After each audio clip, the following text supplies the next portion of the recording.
Welcome to the Wolfpack. This is a series where we'll be taking Wolverhampton Wanderers up to the Premier League and eventually to the Champions League. Probably, maybe, hopefully. Getting them to the Premier League will honestly not be that big of a challenge. They already have a lot of players who are good enough to play in the Premier League, players who should be playing in the Premier League. And it's more of, once we get there, trying to going through this season, keeping hold of our players that are good enough, and once we get there, evolving the squad well enough to really sustain a spot in the Premier League. But that's kind of looking really far into the future, so for right now, I'm just going to go through the squad actually. Just starting from the top. In goal, we have Emi Martinez, on loan from Arsenal. A really solid goalkeeper. You could argue whether him or Akeme should be starting. It's really kind of a toss-up. Next, Kevin McDonald, really experienced, really good player. He'll actually be playing in the formation which I'll show in a second. He'll be playing in an attacking midfielder role, which he isn't obviously natural there, but I think he'll be fine. Then we have Shea Ojo, player on loan from Liverpool, really good player. Isn't currently starting for us in the formation that I play because I want to give players who actually belong to our club the chance to prove themselves first. But if it comes down to it, he'll definitely be someone to look out for. Then we have Jack Price, a guy who is starting. He is actually starting in the back end, the defensive mid role. We're going to train him so that he's hopefully becomes natural here throughout the season. I think he already has the stats for it. It's just whether or not the game says he's natural in that position, whether or not he plays enough there. Next up, Tommy Rowe. A very versatile player, can play center mid, left back, all the way up to the side. A guy who will be great for having as a rotational player. George Seville is next. He is a pretty solid player. It seems like his potential won't make him into a world beater or anything. But as of right now, he seems good enough to come off the bench and put in a good shift. We have Sigurdarsson, a striker, who I like personally in real life. I think that he's a pretty good striker. Finishing could be better, but on the game, he's a good player. He has injury problems, but I still think he'll be a fine backup, seeing as how we do have a major injury on the team, which we'll get to eventually. Next up is Van Lampara, who at the beginning of the season will not be starting because I am starting Jordan Graham instead, just to see what he can bring us. I think Jordan Graham's a really good player. I also think Van Lampara is, but I want to give the 3-4 year younger Jordan Graham the chance to really show me what he's got, because I don't see Van Lampara getting much better. I don't see him getting much better than he already is. Okay. Next up, Jed Wallace, transfer this season from Portsmouth to Wolves. Good player. Really solid player. He, once again, isn't starting for us. He's a bench player. But I think that, I'm not sure about him, honestly. He could be pretty good, but at the same time, I don't think he's good enough right now to be playing for his position to play in League One. I think maybe that's kind of underselling his actual ability in real life, but at the same time, he's unproven, so we'll see. Next is probably the best player in the team. Definitely the player who's getting the most looks from Premier League sides already, who I'm surprised did not leave this past transfer window, and I'm almost positive he will leave in January. In real life, that is. No, Benicophobe, he is a phenomenal player. Scored how many goals last season? Scored 13 goals, 21 games. That was also with him playing alongside Noah Dicko and Bakary Sako. So it's a really good return for him. Next up, Denny Bath, who is currently injured. He'll be out for first couple games of the season. And he's captain Denny Bath. He's the best defensive player on the team. He's a guy who could definitely lead us to the Premier League. Bukhari, who is injured for like ever. He's a solid player. Because of his injury, he won't be playing for me though. And he's already 28, so. Nathan Byron, a really versatile player, can play up all the way up the right and the left. Good guy to have around the squad. He is going to be possibly starting in the right midfield role in our tactic that we're doing right now. If we change it up, then he won't be, but he might be starting to start off. Next up, Connor Cody, who is our starting just center midfielder right now.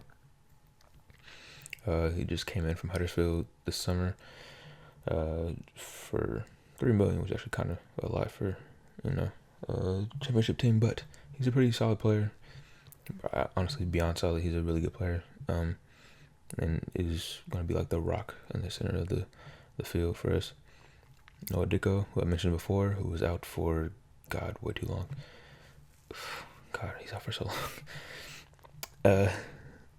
It really just hit me how long he's out for. He's like, Noah Dicko is so good, and not having him in the team changes the entire dynamic of the team. So we're gonna have to really change up how we play, as they have in real life. Next up, Matt Doherty, a solid right back. For some reason, he has really good heading for being a right back. He is our backup right back right now, because of up and coming star who kind of taken his place.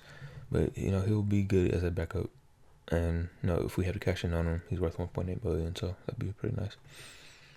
Next is currently our starting center back, because of the injury to Denny Bath, Ethan Ebek-Slandell. He's a solid player. I think he'll put in a good shift when we need him to. So yeah. Next is Dave Edwards, Old Man Edwards. He is really good. Not really good. He's a solid player. He is really good teamwork, work rate. He is hold on. I just realized I should be doing something. Good job, me. Get off the bench. He won't be starting first because I think that we have younger players who can fill in the role that he does as well as he does. He's 29 years old already, so Scott Goulburn is up next. A guy who he's already 27, but I don't think I'm going to try to replace him this season. Maybe next season, because he's solid and he's beyond solid enough for the league that we're in right now. I think it'd be good for us. Next is Jordan Graham, who is currently starting. Whether or not that'll stay that way is to be determined. He has to put in the performances for him to keep his spot. I think he'd be a really good player though, and I think he has what it takes to,